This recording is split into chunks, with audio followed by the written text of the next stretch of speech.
बेटा जवाहर नवोदय विद्यालय सभी लोग जानते हो ना? कई बार हमने बताया भी कि जवाहर नवोदय विद्यालय में प्रवेश परीक्षा आयोजित की जाती है। जवाहर नवोदय विद्यालय जो है बेटा राष्ट्रीय शिक्षा नीति 1986 के अंतर्गत इसका जवाहर नवोदय विद्यालय की परिकल्पना की गई और 1987 में जवाहर नवोदय विद्यालयों की स्थापना का चक्र शुरू हुआ। बेटा जवाहर नवोदय विद्यालय में जो बच्चे हैं उसमें दो तरीके से बच्चों को लिया जाता है, कक्षा 6 में और कक्षा 9 में। ठीक है, तो बहुतायत बच्चे कक्षा 6 की प्रवेश परीक्षा के अंतर्गत उसमें प्रवेश पाते हैं और विद्यालय में अध्ययन करते हैं। जवाहर नवोदय विद्यालय एक सह शिक्षा युक्त, सह शिक्षा का अर्थ जान रहे हो आप लोग? नहीं जान रहे?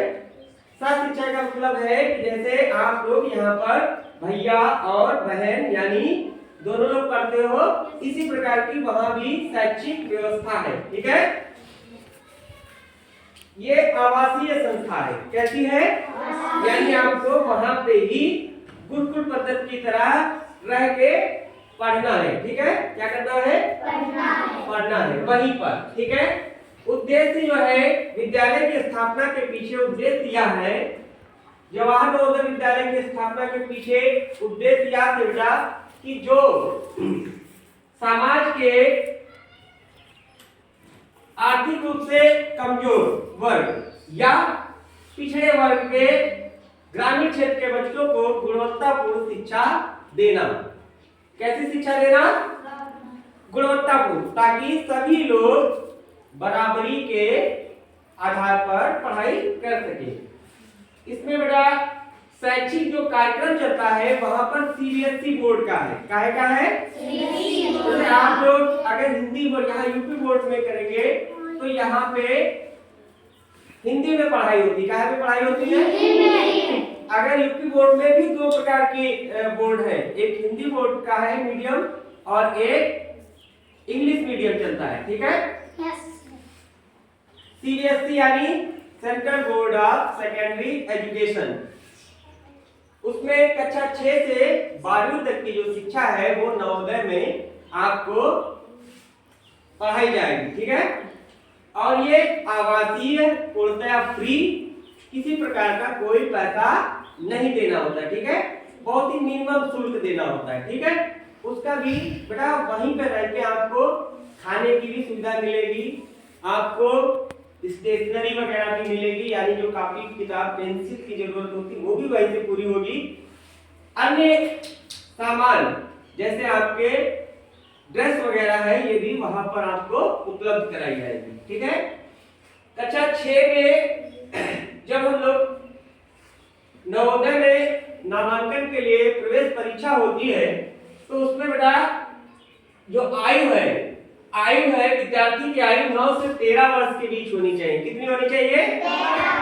9 साल से 13 साल के मध्य। और आयु की गणना 1 मई से की जाती है। कब से की जाती है? 1 मई से। संभवतः जो सत्र 2023 नवोदय की परीक्षा है उसका फॉर्म दिसंबर लास्ट या जनवरी के प्रथम सप्ताह में आ जाएगा। ठीक है, और परीक्षा उधर आपकी अप्रैल की तरफ होगी।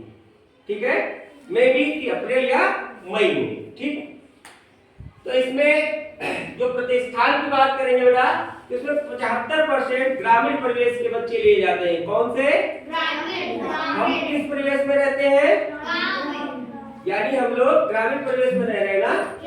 75% स्थान उसमें हमारे परिवेश से यानी ग्रामीण परिवेश से, और 25% जो सीट होती है वो शहरी परिवेश के बच्चों के लिए रिजर्व रहती है। ठीक है, प्रयास किया जाता है कि 33% बच्चियां हो इसमें, यानी छात्राएं। ठीक है, प्रवेश परीक्षा का जो कार्यक्रम होता है उसमें बेटा कुल प्रश्न होते हैं 80। कितने प्रश्न आएंगे?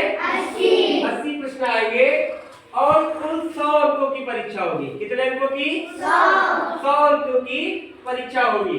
परीक्षा का जो प्रकार है वो ऑब्जेक्टिव है। जैसे अभी हम लोगों ने काय का एग्जाम दिया था, नेट का जो नहीं हुआ था, निपुण एलिजिबिलिटी टेस्ट, उसमें हम लोगों को क्या दिया गया था, वो मार दिया गया था।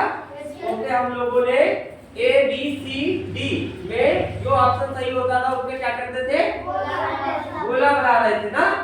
इसी टाइप का बेटा वहां भी करना होगा, ठीक है। 4 ऑप्शन दिए होंगे एक प्रश्न के और आपको गोला बनाना होगा। सेक्शन वाइज अगर बंटवारा करेंगे तो इसमें मानसिक योग्यता यानी मेंटल एबिलिटी, जिसमें बेटा रीजनिंग आती है छोटे स्तर की, आप लोगों के लिए मतलब आपके स्तर की होगी, थोड़ा सा हो सकता है आपके थोड़ा सा अपर लेवल की हो, क्योंकि कंपटीशन इतना हाई होता है, बहुत से बच्चे फॉर्म अप्लाई करते हैं। तो ये जो मानसिक योग्यता है, मेंटल एबिलिटी, ये 40 प्रश्न होंगे और 50 नंबर के होंगे। कितने होंगे? 50 नंबर के। समय निर्धारित है 60 मिनट। कितना? 60 मिनट। अब आगे बढ़ेंगे, जो दूसरा पोर्शन हमारा है अंकगणित का, उसके 20 प्रश्न होंगे। कितने प्रश्न होंगे? 20 प्रश्न। उसके आपको मार्क्स मिलेंगे 25 और इसके लिए समय निर्धारित है 30 मिनट का, ठीक है। भाषा, भाषा का मतलब समझ रहे हैं आप? हिंदी का ही पोर्शन आपसे पूछा जाएगा। जैसे हम लोग अभी आज पाठ पढ़े सरदार पटेल जी वाला, तो उसमें हम लोगों को बोध प्रश्न निकाले थे बेटा, या अन्य जो हम लोग प्रश्न हल करते हैं आगे, तो उसी प्रकार का एक गद्यांश दिया होगा, उसी में से आपसे प्रश्न पूछे जाएंगे, ठीक है। लेकिन जो प्रश्न पूछे जाएंगे वो ऑब्जेक्टिव होंगे, यानी सभी के 4 ऑप्शन होंगे। कितने ऑप्शन होंगे? 4 ऑप्शन होंगे। तो भाषा के 20 प्रश्न आएंगे और ये 25 नंबर के होंगे।